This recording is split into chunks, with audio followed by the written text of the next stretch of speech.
Hello ladies and gentlemen, and welcome back to my team career mode on Formula 1 2020.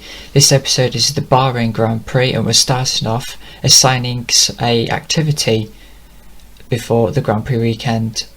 We can do reaction training, which boosts our second driver status, driver promotion filming, which boosts the team acclaim, or chassis team building, which is what we've gone for.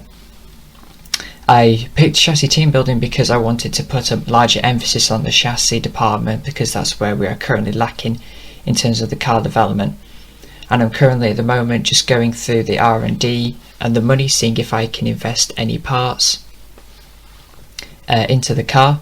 We have a couple of parts on the way for, I believe, next episode in Vietnam or this one.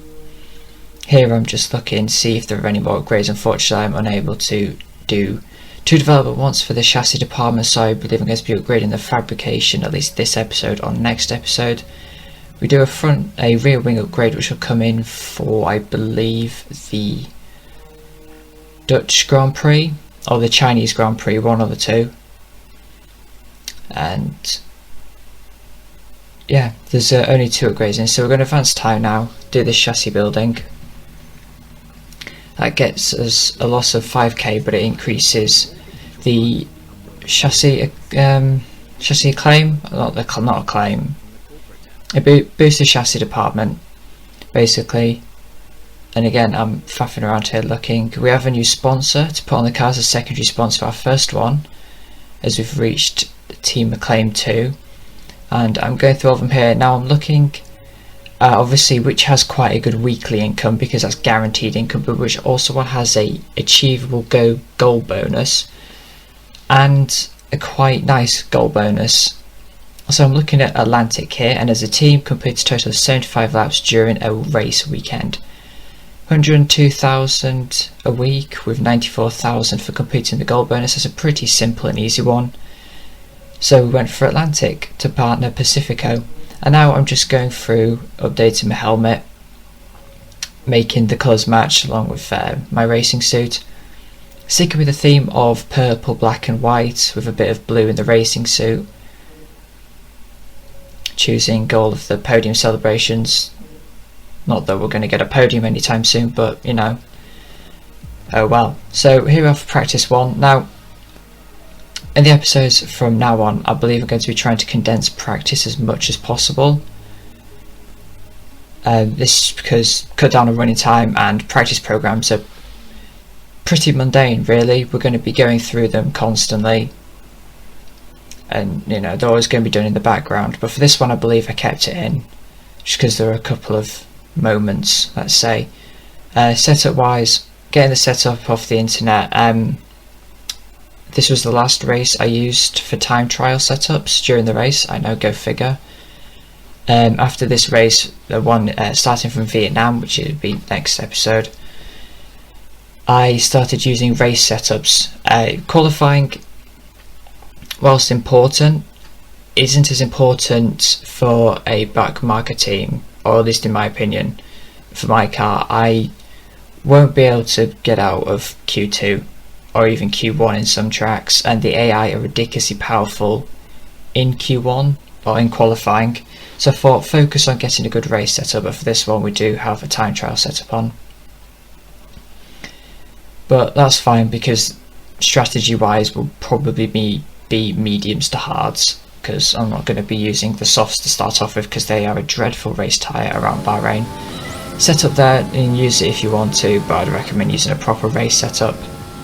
As you can see, we're going through the practice programs now. First lap we did for the track acclimatization was relatively good. Believe we spun out on the second lap. Going through the tyre wear program now, we don't pass the first lap. Well, we get green on the first lap, where we're a bit too rough on our tyres. Second lap we managed to get purple. So tyre wear so far is looking pretty good. We had a car behind the slipstream, we didn't catch who it was, and now we're doing the ERS management. ERS around this track is a bloody nightmare. It's such a power dependent track, and there's so many straights, you burn out your overtake really quickly. As you can see, they're pushing too hard on the second lap, and we drop it coming out of the final corner, turn 15. I mean, we were going to pass it anyway, so that's fine. You know, the issue I found with this practice program is that either be in the red with VRS but green on the Delta, or it would be the opposite way around. I wouldn't be quick enough around the lap, but I'd have good ERS management. So now we're just moving forward, going through the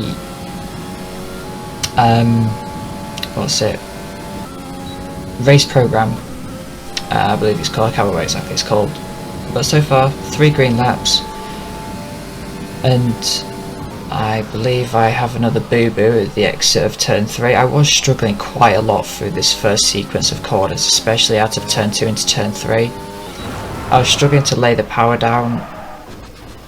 Well, I could lay the power down, except I would lose like half a second, maybe more, to an AI car that was running in front of me. I tried running through it in 3rd and short shifting up to 4th and 5th. I tried running it in 4th. It was an absolute nightmare. I believe it was about 10 laps from the end where I actually found a good way to go through the corner, and obviously by then it was a bit too late. But as you see here, we're just blitzing through the entirety of practice. Qualifying pace was an absolute atrocity. We've got nowhere near our target. We're like a second off. We managed to finish practice in P5 now, and I guaranteed we were on the soft tyre. And the representative pace of the car is probably where Jack Aitken is, in 19th place. Excuse me. And then we're just trying to do the practice program again. Unfortunately we don't get it. This time it's a bit more representative. We get 10th place on the soft tyre, which should be about 14th, 15th hopefully in qualifying once everyone puts on the soft tyre. Theoretically, but obviously qualifying is a lot harder to do. So just looking at the resource points we got from that session, 380 for myself, 140 for Jack Aitken. Resource points this year, they're so easy to get hold of, especially because your teammate actually gets resource points. I really like that addition. I really wanted that in last year's game, because it just felt that your teammate was leeching off of you. But anyway, we move into qualifying. We're at the end of our first flying lap. Currently we reside in P20s because a lot of people haven't actually gone out yet, set a lap. We have a little snap of oversteer, it's quite a big snap of oversteer at the exit of turn 15, getting a bit eager on the throttle, and that was a pretty shocking lap. We're overall P20. Now we come start our final run in qualifying 1 after skipping to the end of the session. I don't really want to waste a set of tyres just in case there was a late safety car in the race or I somehow managed to get through to Q2. Coming through turn 3. We gained a bit of time on the exit of turn 1 and through turn 2, but we lost all on the exit of turn 2 and through turn 3. Taking a wide entry into turn 4 esports line, try and make the corner as straight as possible. We're currently 8 tenths down, 8 100ths down, sorry. But we make up a lot through the slalom that is turn 5, 6 and 7. Make up another 1/10 and a half through turns 8, but we lose that on exit. Going through into the tricky double left-hander of turn 9 and 10 is very easy to lock up the front tyre there, but we get through there relatively well. Going down the second DRS zone of the track, taking a wide entry into turn 11 and sling the car back across 4th gear, short shift up to 5th, not on this game. Traction control's a lot nicer on this game, but in terms of laying down the power, it's a lot easier. Coming through turn 13 now, we run quite wide on the exit. That loses a bit of time, but that's going to affect us all the way on the run down to turn 14. Jeff was busy shouting at me, telling me stuff. There's only 2 minutes left in the session, which was really lovely on the final lap. But we get a little bit of snap of oversteer, but overall we gain 3 tenths on the lap, and that puts us into P17, right on the bubble of getting into qualifying 2. That came as a bit of a shock for me, because Bahrain typically in the past 2 F1 games, and even this one, is not a strong track for me. I don't know where it sits on the AI being strong around it, but I've never really sat with it. So yeah, excuse out the window, but I'm very happy to qualify P17, and if we go all the way down, we'll actually find out that Jack Aitken got through into Q2, just a 10th ahead of me. So if I had a bit of a cleaner run at the start of the lap through turns 2 and 3, we would have probably got into Q2, but I'm 1 position behind Jack. That's fine, you know, I'm cool with that. It's certainly not last place, and honestly, I'm happy with that. So let's move into the race for the Bahrain Grand Prix. here again then, at a circuit famous for its stunning visuals and thrilling battles for glory. Who will take the spotlight in the Bahrain Grand Prix today?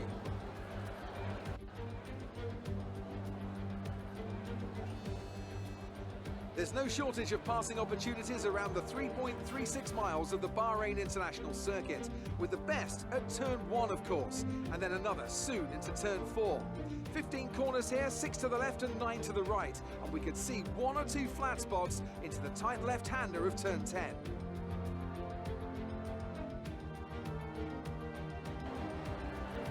Joining us today to oversee all the thrills and spills, it's Anthony Davidson. And great to see you. How are you feeling about the race today, and how are the circuit conditions from what you've seen? Well, the surface looks clean enough, but I'm a little bit worried about the track temperature. It's pretty cool out there, which could give some teams difficulties when it comes to keeping their tyres in the right operating window. The cars out there that work their hard and really put a lot of energy through them, they'll be the ones that are better off. Let's run you through the driver grid order for today's exciting race. Valtteri Bottas lines up on pole position, and it's Charles Leclerc in P2. Looking down the rest of the grid, we have Vettel, Hamilton, Max Verstappen and Albon, Ricciardo, Sainz, Ocon and Lance Stroll, Perez, Kvyat, Pierre Gasly and Giovinazzi, Raikkonen, Aitken, Red and Roman Grosjean, Magnussen, Russell, Norris and Nicholas Latifi.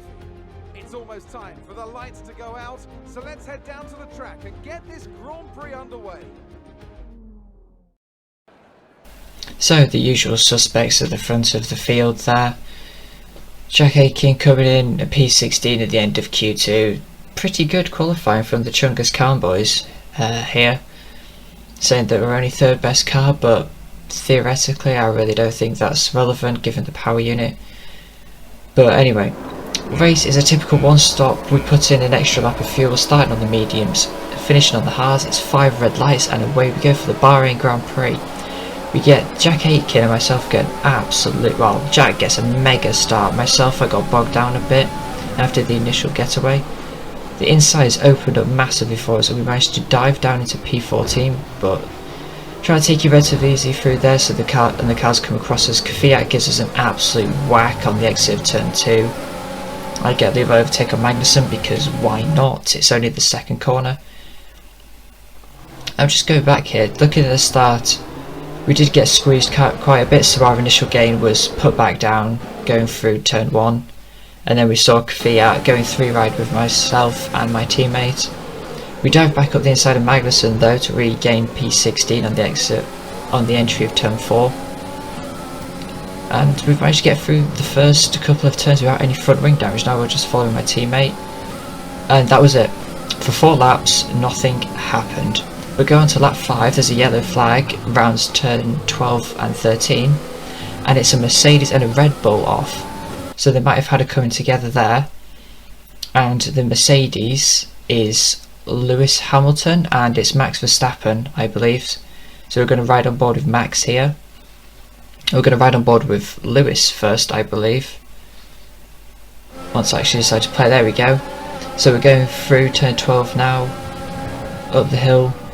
Max actually gets on the curb there. That curb is evil and absolutely clatters into the side of Hamilton. Surprised I didn't take them both out of the race there. And Max rejoins the circuit pretty dangerously, not gonna lie. But as you can see going through that corner, the AI this year, they've been coded to make mistakes, and I can tell you, from 2018 through 2019, online races and even single player races, that curb was evil. You couldn't ride it last game. I think 2018 was a bit more lenient, so you'd want to stay off that curb. It's nice to see the AI actually making mistakes. So Verstappen's mistake has actually promoted us up into P15. I don't think Hamilton has any damage from that, which he was very lucky to escape with, but Max actually has front wing damage. Obviously he's absolutely rammed into the side of Hamilton, but now we've closed up to Jack Aitken. We're deploying rich fuel mixture and overtake. We've got DRS going down to turn 1. Jack covers the inside, so we go outside. Late on the brakes, go all the way around the outside. A bit of a lock up. Jack comes back though. Nico Rosberg counter style. I get a massive loss of oversteer at the exit of turn 1, but it's fine. We're up into P2, and Jack is nowhere near us, so we'll be able to hold. up into P2, up into P14, sorry, going through turn 2. We were able to hold that position, go through turn 4, now we cut on to lap 7. A few drivers in the pits, all the soft runners have come in, they'll be doing a 2-stop today, soft, medium, medium, I think for some of them, and soft, medium for the others. We come up just behind Bottas, see if we can get him around the outside. I don't really want to be fighting this position all too much. Get another snap of oversteer, but it works for us. We're now into P6, and theoretically, the rest of the AI have to make another stop, so we can hold on to P6, but with a Ferrari and a Mercedes behind us on soft tyres and ourselves on 8-lap-old mediums, I really don't think that's going to be too difficult. Bottas goes for a dive down the inside of turn 5 there, and he spins out. I believe it was turn 5, might have been turn 6, turn 5 or turn 6. We're going to have a look at the replay here. Now, I don't know here, like I left him room, he could have mounted the curb a bit more or backed out. But you be the judge in the comments of who was at fault there. I mean, I guess I could have left him a little bit more room, but from my perspective at least, I left him enough room. He could have mounted the curb a tiny bit more, maybe backed out. You'd think with 99 awareness Bottas might actually back out, but he didn't, so his loss. I mean, it's not going to take him long to catch us at the back of us, let's be real here. So go through turn 10 now, then cut on to the end of the lap, and we've got the 2 Ferrari boys chasing us down. Vettel is 3 tenths behind us, and Vettel's going to be absolutely rocketing passes on this straight. We've got Gasly in the lane at the moment, so that promotes us up a position as we lose a position to Vettel. Vettel's just gone. Yeah, there's no point fighting that. I think I might have put it down to lean, let him go. That was my strategy for most of this race actually. For faster cars, I put it down to lean. I didn't want to fight the position, try and hang on to DRS. That unfortunately didn't work. That Ferrari just shot away, and now we've got Leclerc behind us.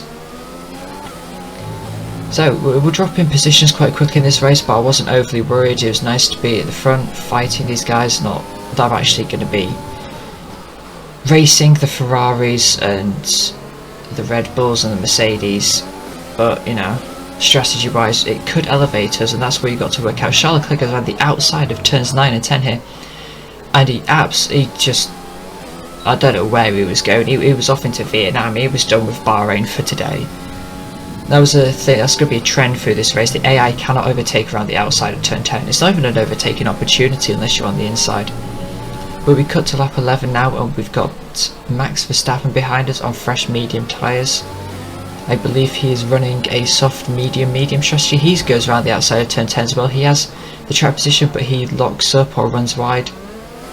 Manages to keep it on the circuit though, and is going to hold on to the position, I believe.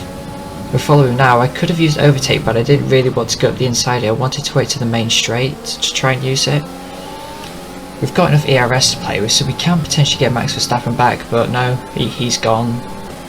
Gone now. We're on to lap 13, and Lando Norris actually goes around the outside. He does the exact same thing that Leclerc did, just absolutely falls off the road. So fair enough, we managed to keep P6, but we're coming to pits now. This P6 isn't going to be ours for much longer. See the absolute glut of cars coming through the final 2 turns now. We're probably going to be behind that lot, which is fine, because some of them will have to make, most of them, I don't know, it should be all of them will have to make another stop, at least, apart from maybe 1 or 2 cars that came in a lap before I did. Nice stop there from the pit stop, boys. We got 2.6 second stop, and we come out in P18 with only the 2 Williams cars and the 2 Haas cars behind us. I think, no, it's one of the McLarens, I don't know. Anyway, we cut on to the end of lap 14 now. We've got a couple more people in the lane, and we're just going through now. The pit stop windows are underway. Alex Albon is currently ahead of us. We jumped up into P15. We have another yellow flag ahead of us now at the end of lap 15, and it is the Renault of Esteban Ocon. He is out of this race. That elevates us up into P14 now. And we've got another couple of guys in the lane, some Mercedes and another Renault and a McLaren, I believe. We've also got Charles Leclerc pulling into the pit lane, which I believe will be for medium tyres. We set our personal best lap of the race at 1:31.7 on fresh hards, which is really nice. And throughout the entire pit stop window, coming on to lap 17 now, we actually get elevated into position 8. P8 for Chungus Khan Racing, only our second race. We actually get elevated into P7 a few laps later because someone else pitted. Might be one of the Red Bulls, I think, coming in for another stop. But now we've got Valtteri Bottas behind us. He gives us a little bit of a nudge to try to get past us. Probably a bit miffed off earlier from what we did to him. He tries to go around the outside of turn 4, but that doesn't work for him. And we're going through the S's now. He's just stuck on me. It's only going to be a matter of time before Valtteri can get past us. But we're going to hold on because this is for position now. We are legitimately in P7 in this Bahrain Grand Prix, one of my weakest tracks on the calendar, and we could score points for our first race of the year. Our only second race for Chungus Khan Racing. It's points, that would be lovely, but Bottas is going to have other ideas. So too is Sainz, and potentially Magnussen behind Sainz. Bottas goes through pretty easily. I believe I stuck it down to lean there. I didn't want to fight him. I accepted that whilst I could fight him and I could potentially hold on, he's got fresh mediums and it's only going to slow us both down and push myself back into Sainz and Magnussen and Grosjean more, I think, is the other car, and then it's be Ricciardo behind them. So I didn't really want to do that. We lock up going into turn 14 there, trying to hold on to the back of Bottas. But we are going to get DRS, and that is going to save us from Carlos Sainz, who is also on fresh mediums doing the 2-stop strategy behind us. So we have 11 laps to go in this race, and we're currently residing in P8. Most likely will become P9. Sainz has got a very quick car behind him, and he's on a softer compound of tyres, and they are fresher than ours. But we'll see how long we can hold on to that position. Bottas isn't rumping away as much as I thought he would. I mean, he is a second ahead, but he's not, you know, he's not done a Vettel and just rocketed. We have a massive snapper oversteer at the exit of turn 7 there. That's going to do our tyres no good whatsoever, but tyre wear wasn't a big issue on the hards. The hards are they're a decent race tyre. I mean, obviously, you know, they're slow, but for some stints they are pretty good, and they don't have very much tyre wear, so you can keep up the pace really easily.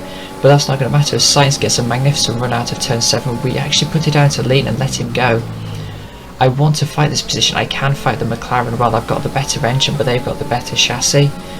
So I decide, put it down to lean, and I will get DRS, hopefully, going down the main straight, and we'll try and get him into the first corner. So we're going to hang on through turns 12, turns 13. A little bit of oversteer on the exit there.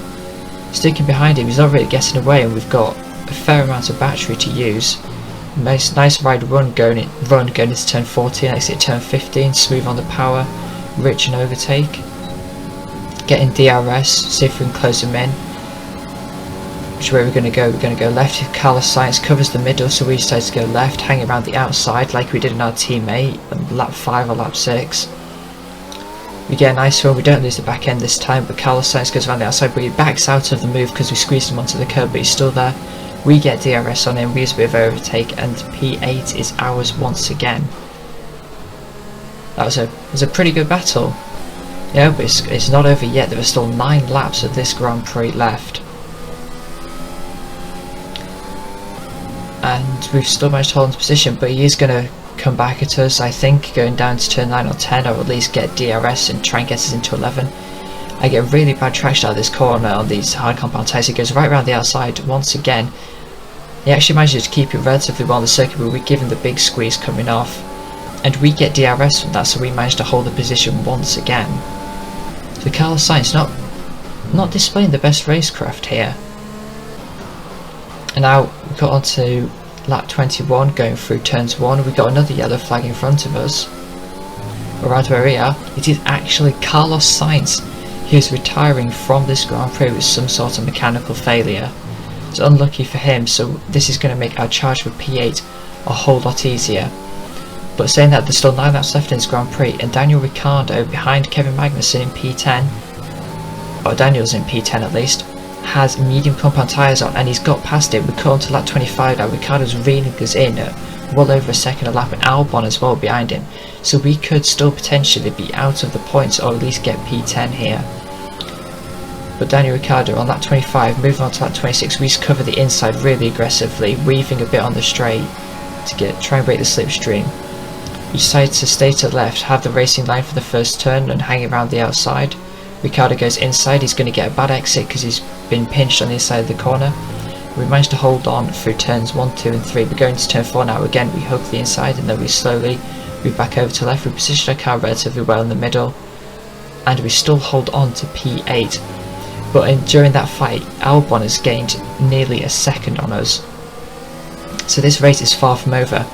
And I believe that is a Ferrari behind Alexander Albon. I believe that is Charles Leclerc.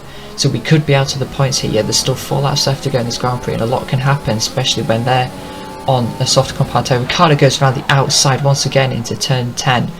He locks up and he loses the position to myself and he also loses it to Albon, I think, at the end of the straight.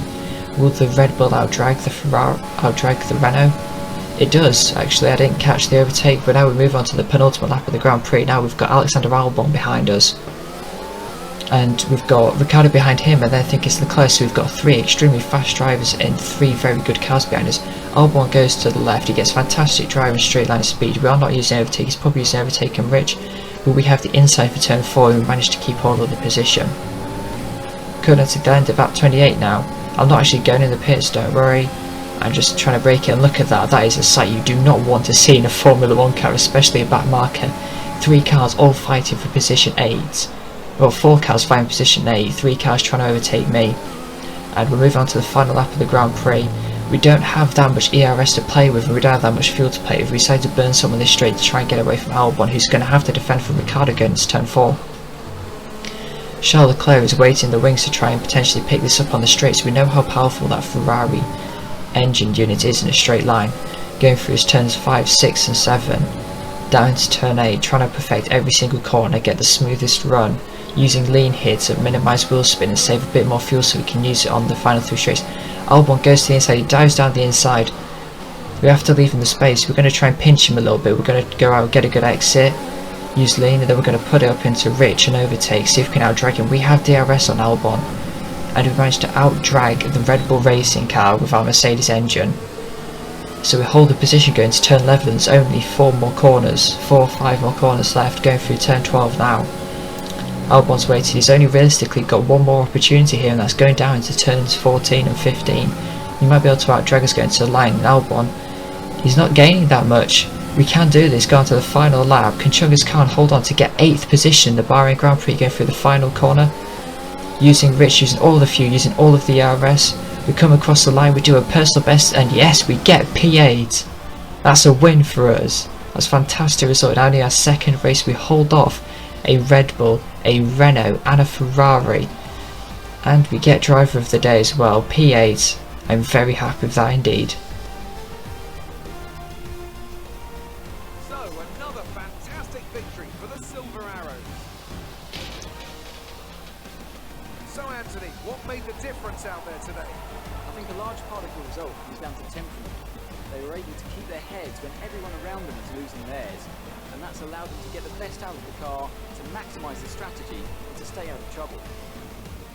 After an excellent performance at the Grand Prix, I'm sure there'll be plenty of celebrations tonight amongst the Mercedes team, and they certainly deserve it.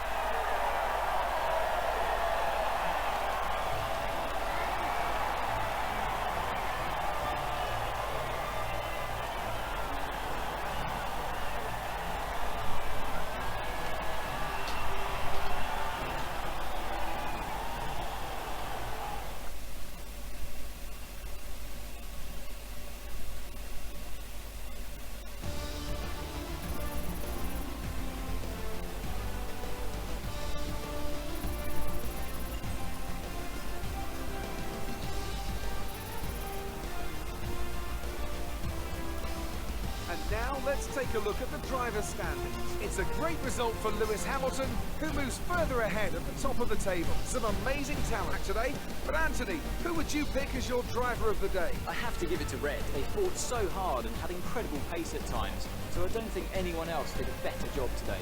Let's move on to the constructors. Mercedes moved to the top of the table. Another team that will be satisfied with this Grand Prix is Alfa Romeo, whose good result moves them further up the championship. Well, Ant, an end to another fantastic weekend of racing. So Hamilton picks up his second win of the season, 2 out of 2 for him. Alfa Romeo had a good showing from Antonio Giovinazzi up in P6, I believe. We came from P17 to finish P8. We get our first points of season, 4 points. That elevates us into 12th in the drivers and 8th in the constructors. What a race. The one stop really paying off for us there. What could have happened though if we'd have managed to get higher, potentially get into Q2?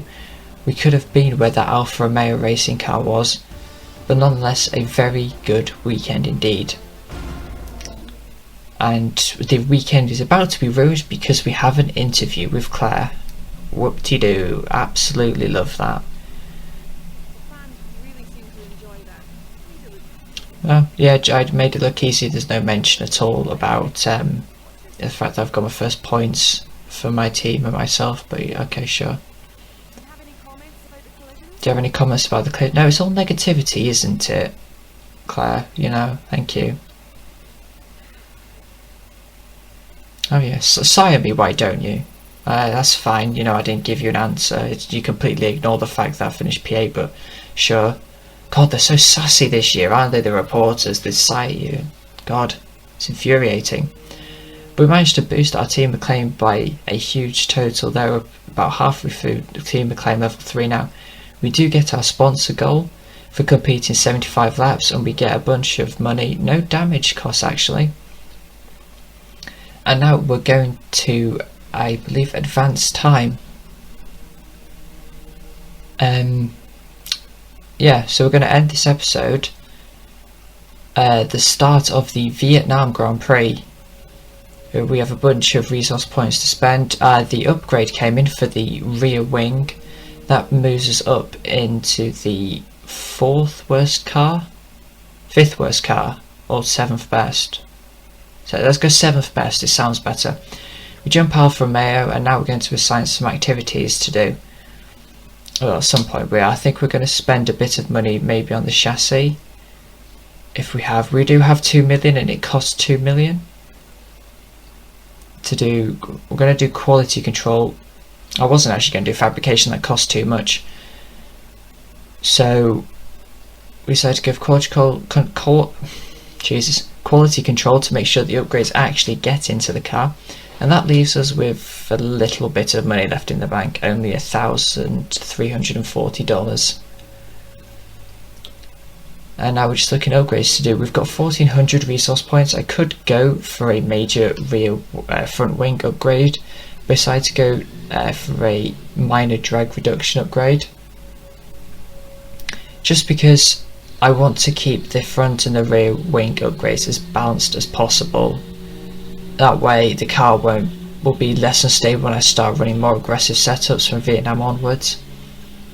See here, looking at doing some engine upgrades, and we do that. The ignition system, say we have a Mercedes engine but quite low in the power department, that could be down to fuel management or ERS.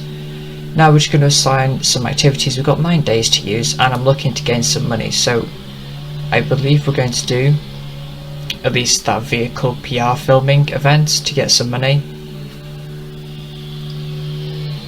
That will get us 10k, is it? I think it is 10k.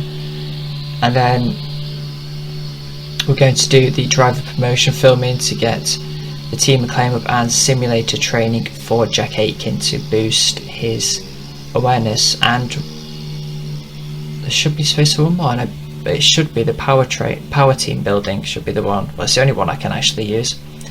So a busy couple of weeks then for the Chungus Khan Racing boys. We've got a lot on in time for the Vietnam Grand Prix. Unfortunately, we don't get the chassis upgrade, get a little bit of money back, simulator training comes in, and we don't get the rear wing upgrade going into the next episode, which is very unfortunate. And there we are. That's going to be the end of the episode here. We're just doing some housekeeping at the moment. But yeah, very nice race. A bit disappointed about the upgrades coming to next race. We have actually been jumped again by Alfa Romeo, so it's a bit of a seesaw battle going on between us and the R&D race. But But yeah, overall fantastic race at Bahrain, absolutely ecstatic with the performance of the car and the team, great strategy and good pace, allowing us to pick up our first points of the season. So if you did like this episode, season 1 episode 2 in Bahrain, please make sure to leave a like and please do subscribe for more F1 2020 My Team content. Thank you very much and goodbye.